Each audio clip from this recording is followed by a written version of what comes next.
Hello friends, मेरा नाम प्रभात मौर्य है। मैं अपना चैनल क्विक एग्ज़ाम स्टडी लेकर आपके सामने उपस्थित हूँ। मेरे इस चैनल क्विक एग्ज़ाम स्टडी में यूपी टेट और सुपर टेट के पाठ्यक्रम के प्रत्येक टॉपिक का वीडियो बनाकर आपके सामने प्रस्तुत किया जाएगा।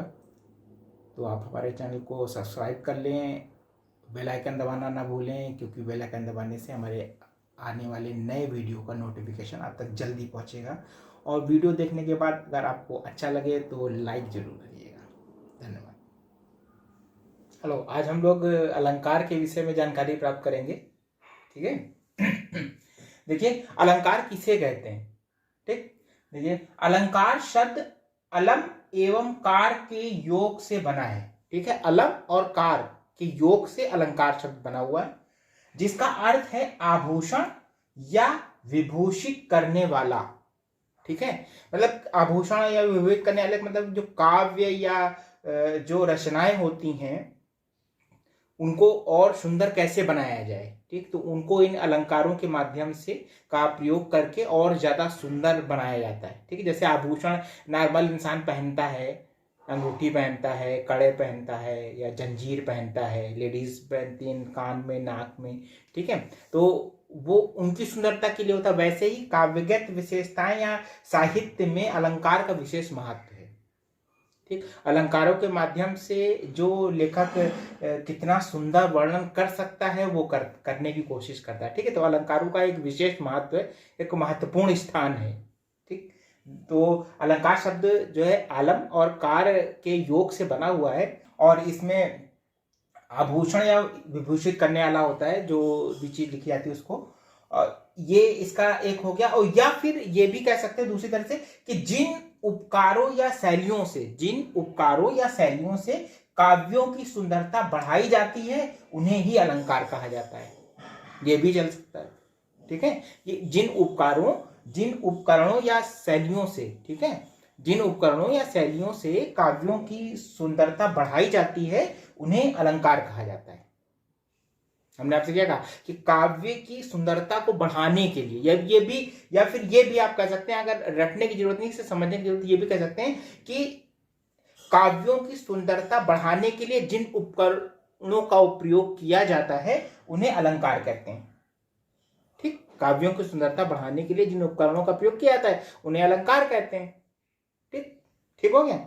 तो ये दो हैं, ये उस तरह की परिभाषा नहीं जैसे आप साइंस में पढ़ते हैं, उस तरह की वर्ड बाय वर्ड नहीं है, लेकिन सिर्फ आपका एक ध्येय या एक मोटिव होना चाहिए कि हाँ ये इस बारे में कहा गया, ऐसे वो सीक्वेंस होना चाहिए। तो एक बार हम लोग फिर से इसको देख लेते हैं कि अलंकार शब्द अलम एवं कार के योग से बना है, जिसका अर्थ है आभूषण या विभूषित करने वाला।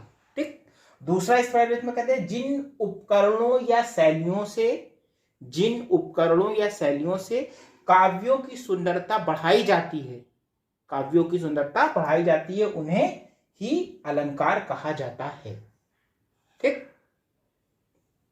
अब देखते हैं कि अलंकार कितने प्रकार के होते हैं। अलंकार मुख्य रूप से दो प्रकार के होते हैं, शब्दालंकार और अर्थालंकार। ठीक, अलंकार मुख्य रूप से दो प्रकार के होते हैं, शब्दालंकार और अर्थालंकार। अब देखिए, इस पे देखिए, शब्दालंकार के देखिए, इसको अगर सही से आप ध्यान दें, इसको तो शब्दा लिखा हुआ, शब्दालंकार, ऐसे अलंकार जो शब्द पर आधारित होते हैं। ठीक है, शब्दालंकार के अंदर ऐसे अलंकार आते हैं जो शब्द पर आधारित होते हैं, यानी कि काव्य में या रचना में शब्द बहुत ही महत्वपूर्ण स्थान रखता है, एक शब्द। ठीक है, अब शब्द के अंतर्गत आप ये कह सकते हैं कि शब्द वर्णों से मिलकर बना होता है, तो वर्ण भी महत्वपूर्ण हो सकते हैं, शब्द भी महत्वपूर्ण हो सकता है। ठीक, वैसे ऐसे अलंकार शब्दालंकार के अंतर्गत आते हैं।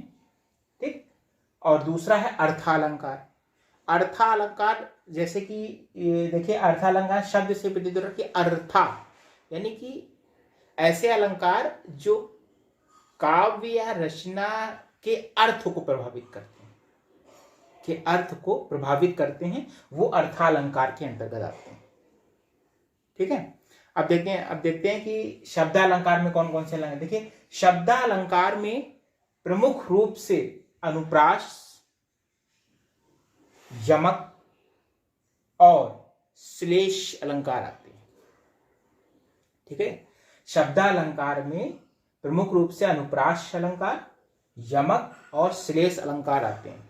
अगला देखते हैं अर्थालंकार। अर्थालंकार, शब्दालंकार में मैंने क्या बताया था कि शब्द जो है वो प्रभावित करते हैं पूरी रचना को या पूरे काव्य को। ठीक, और अर्थालंकार में उस शब्द के अर्थ जो होते हैं वो प्रभावित करते हैं।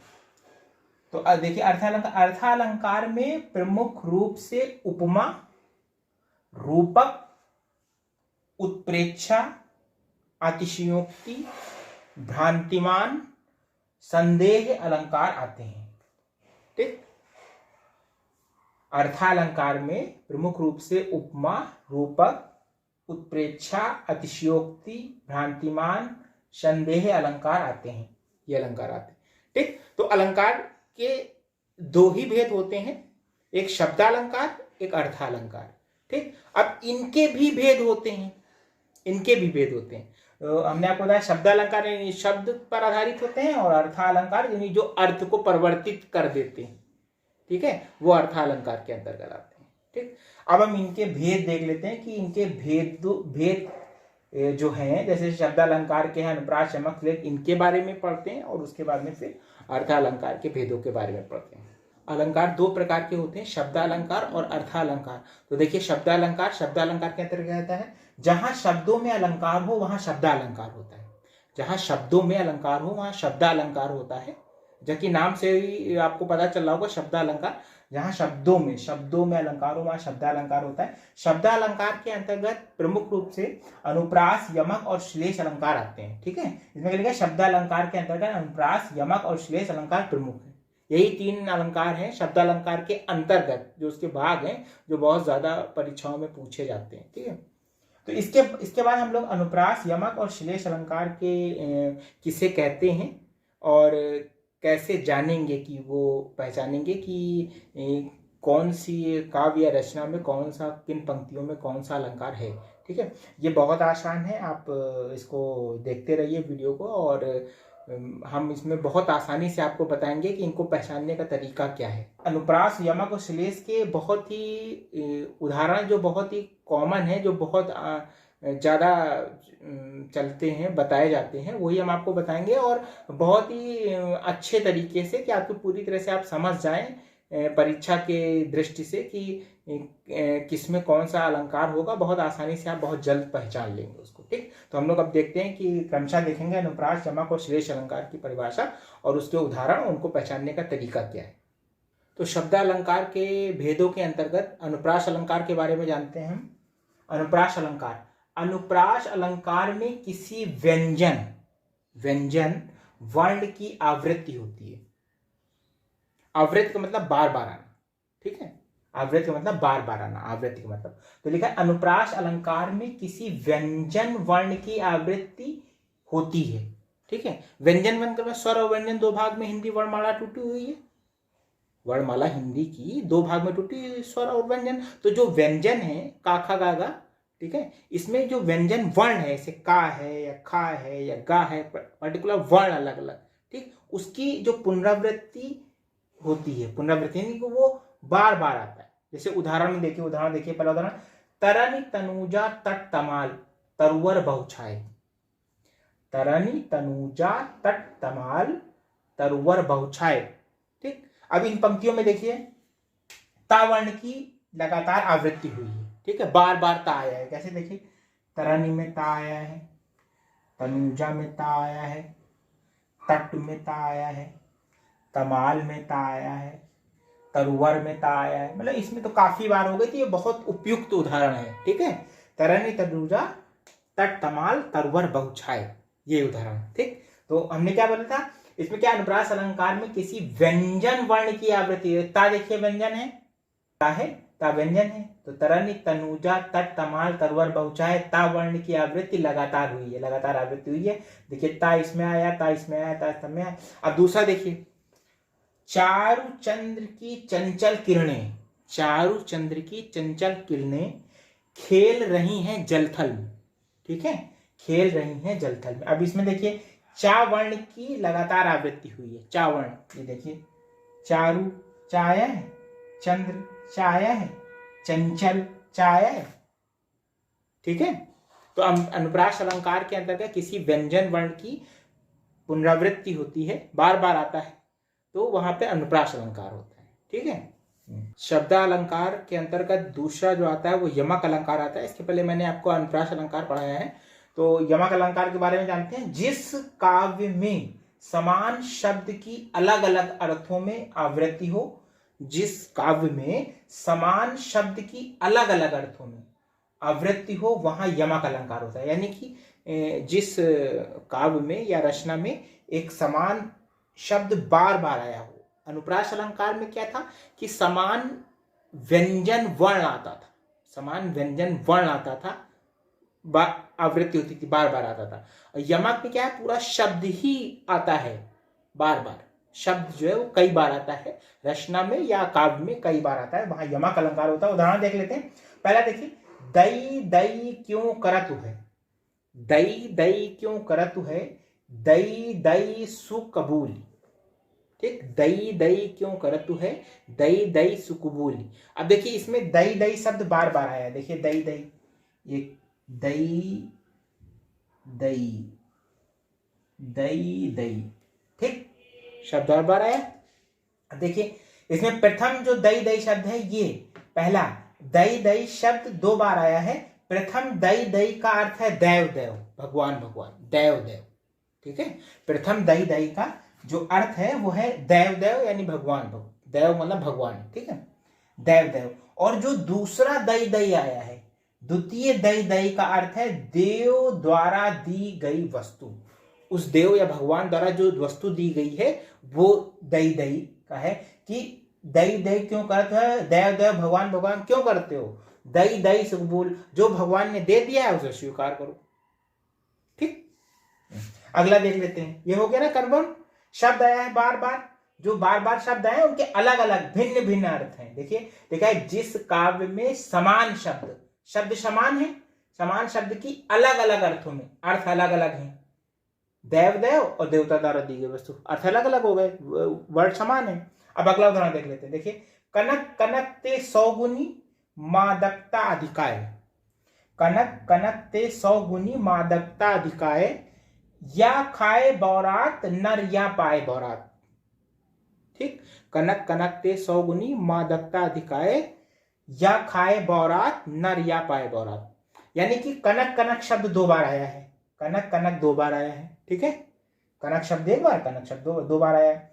अब इसका अर्थ क्या है, प्रथम का अर्थ है, प्रथम कनक का अर्थ है धतूरा। ठीक, इसमें क्या लिखा है, कनक कनक ते सौगुनी मादकता अधिकाय, या खाए बौरात। अगर नर जो मनुष्य है वो इसको खाए, कनक को, कनक में धतूरा, पहले धतूरा दिया है ना, पहले कनक का अर्थ है धतूरा, तो या खाए बौरात, यानी कि नर जो इंसान है अगर वो इस धतूरे को खा ले तो बौरा जाता है। ठीक है, पागल हो जाता है। और या पाए बौरात, और दूसरे का अर्थ है सोना। और अगर वो व्यक्ति मनुष्य इस कनक यानी दूसरे जो अर्थ है सोने को पाले तो बौरा जाता है, तो परे वो हो जाता है बिल्कुल, क्या भाई हम ही है जो है। ठीक है, तो वही लिखा हुआ है कि प्रथम कनक शब्द का अर्थ है धतूरा और दूसरे कनक शब्द का अर्थ है सोना।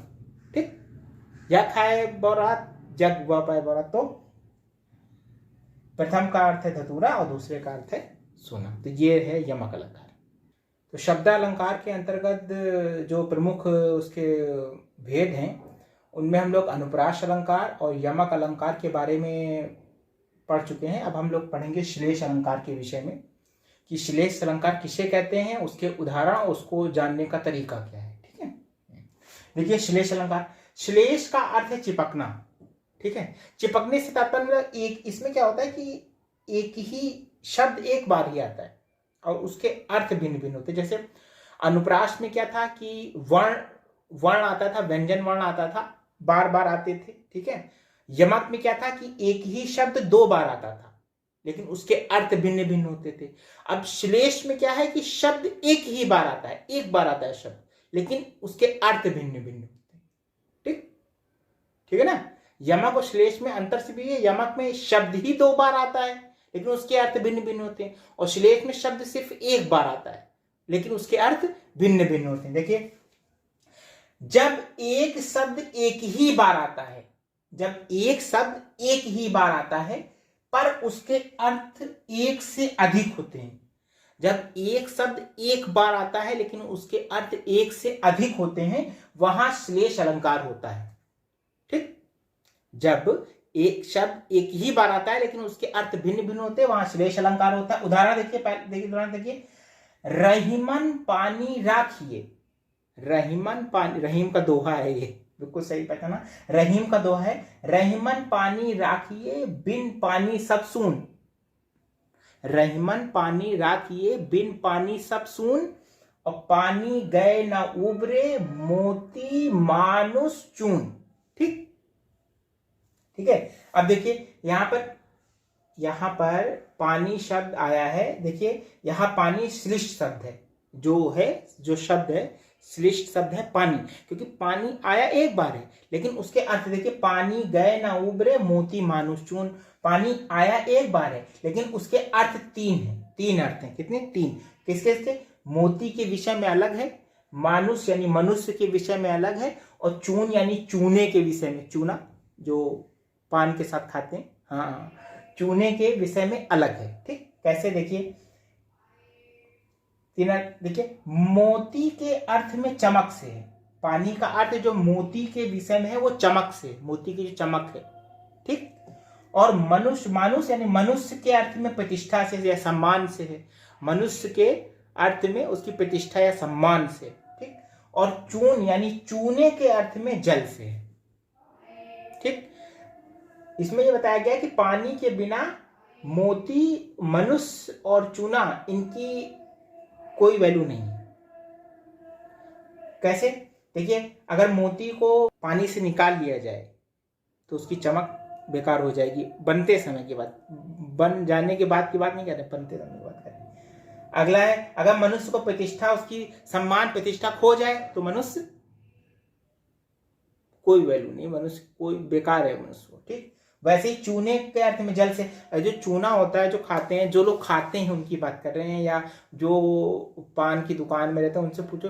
जो चूना होता है, बुझा हुआ चूना, अगर वो एक बार उसका पानी मर जाए, उड़ जाए, तो वो चूना फिर बेकार हो जाता है, वो किसी काम का नहीं रहता। इसको आप लोग खुद पता कर सकते हैं। ठीक है, तो चूने के अर्थ में जल से।